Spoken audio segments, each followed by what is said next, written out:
गोली के आयातक हैं पलटूराम सनदे। भाटपाड़ा के 32 नंबर वार्ड इलाका में मंगलवार को बमों का जखीरा मिला। बमों के भंडारण को लेकर आरोप प्रत्यारोप लगने लगा है। भाजपा प्रार्थी अर्जुन सिंह ने आरोप लगाया कि तृणमूल नेता सनदे एवं विष्णु अधिकारी ने बमों को जमा किए थे।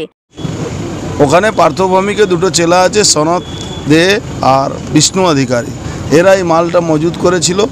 আমি লাইভ লোকেশন কোথায় আছে সবটাই আমি পাঠিয়েছিলাম, আমি টুইটও করেছিলাম, আজকে দুদিন আগে চিঠি পাঠিয়েছিলাম, কিন্তু ইলেকশন কমিশনও একদম কিছু করছে না। এখানে আজকে বাধ্য হয়ে টুইট করলাম, তখন নড়াচড়া পড়েছে, তখন এটা अरेस्ट হয়েছে। जवाब में सनदे बोले, पलटूराम अर्जुन सिंह ही बम गोली के आयातक हैं। আর অর্জুন সিং প্রাপ্তি হয়েছে মানে পল্টুরাম।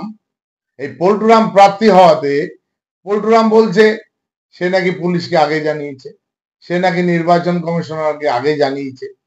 তাহলে সবচেয়ে ভালো খবর পল্টুরামই রাখে কোথায় বোমগুলি আছে।